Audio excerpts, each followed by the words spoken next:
Hello and welcome to Landscapes with Laurel. Today we are going to talk about planning your garden.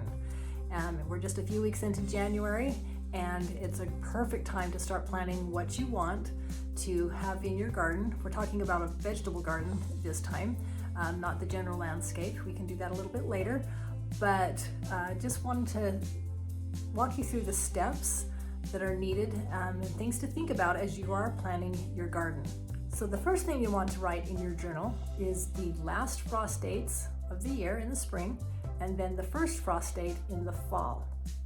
All you have to do is to go online and Google first and last frost dates and put in your area, and it will give you those dates. And these are very important because they determine when you will be planting your plants, when you'll be starting them inside, and then when you'll be transplanting them outside. If you're buying plants at the nursery, it'll tell you when you need to plant outside. So it's very important that you know the last frost date in the spring and the first frost date in the fall. The second thing you need to do is write down the foods that you love, the foods that you want to grow in your garden.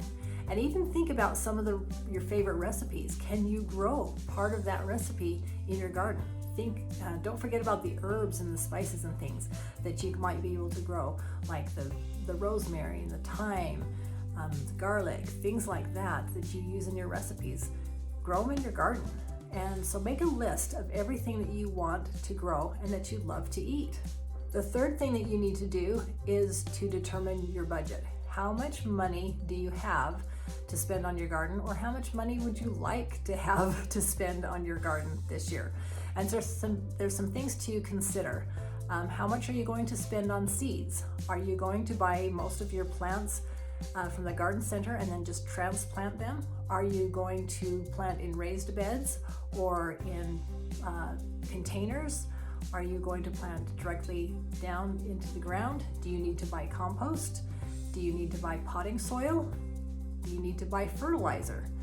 What are the things that you need to help your garden thrive? The plants and what the plants need. Those are the things that you need to think about. So plan your budget around that. And when you're determining your budget, think about some extra things like, do you need extra planters?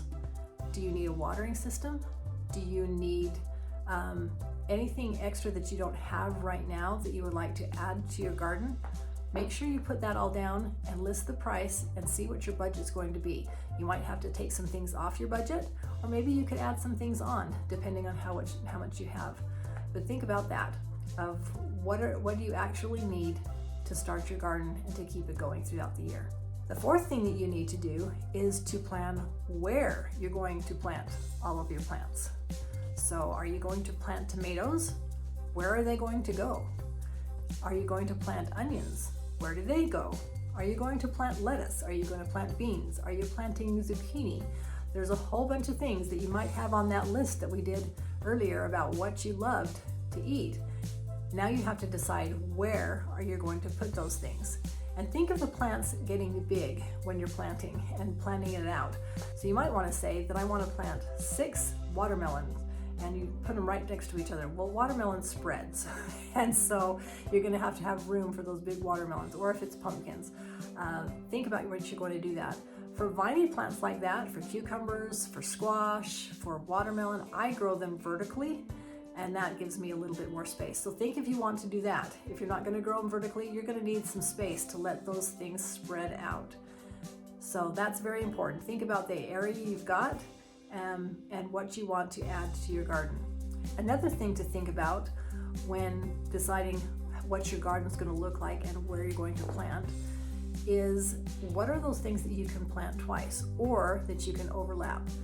Things like beets and carrots and beans, I plant staggered, and so I plant a little bit here, but then I need an extra space for them to go a couple weeks later. So I want to have those crops coming through the year, through the summer, and I don't want to have everything come on all at once. I want to be able to savor it and eat it along the way. And then some of those, if you planted them early enough, you can replant them in those spaces. So think about that when you're thinking about the space that you need to plant your plants.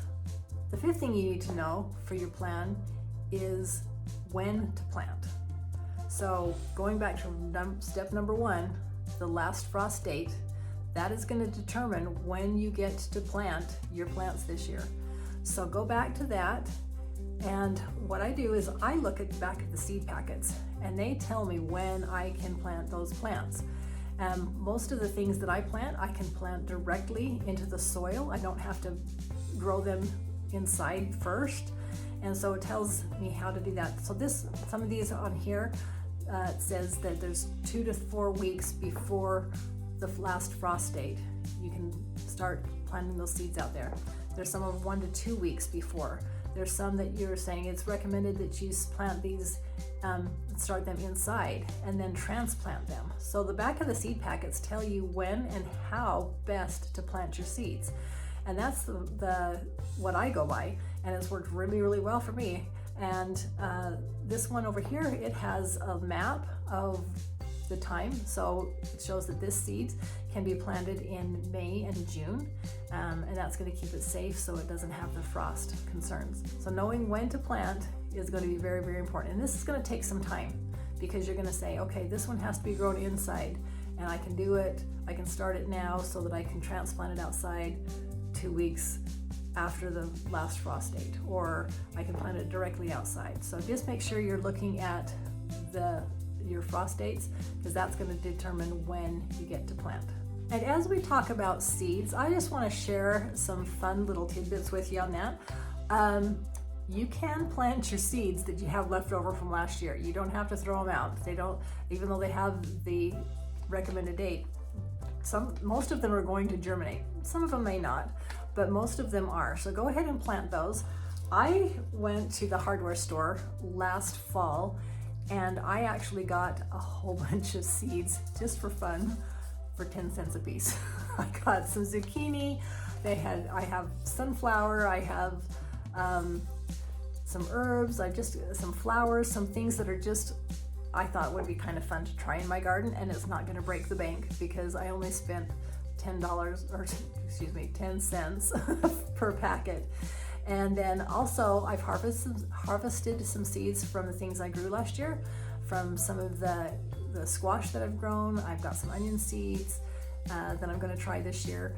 So the bonus, or the 5.5 step that I'd like to share with you, is to just be creative. Have some fun with your garden. Plant something that you haven't planted before. If this is your first time starting a garden, yeah, it's gonna all be a little bit new, so don't overwhelm yourself. But if you've gardened for a little bit, try something you haven't tried before. Try some sweet potatoes. Try some broccoli. Try some other things that you may not have grown in your garden before. I'm gonna be planting sweet potatoes in my front yard because I have an edible landscape out there and I want the vines to grow. I did this a couple years ago and it went really, really well. Last year I did an experiment and grew them in another spot. It didn't work out so well. Had smaller sweet potatoes. So I'm going to go back to putting them in my front yard and see how we do that. And there's some other things that I'm going to try to do this year. I'm going to try some flowers that are edible. I've done some research on that and going to do some bachelor buttons. If you've never grown nasturtium before, grow that. I love to do fresh garden wraps in the summertime, and so I'll grow my lettuce and the spinach and the onions and put some chives in there, and the nasturtium have a really great peppery flavor, and so I love to grow those. They're beautiful and they taste good too. So do some research, have some fun while you've got some time over the next month or so, and think about some of those things that you want to add to your garden that you may not have thought of before. So I hope you've enjoyed this.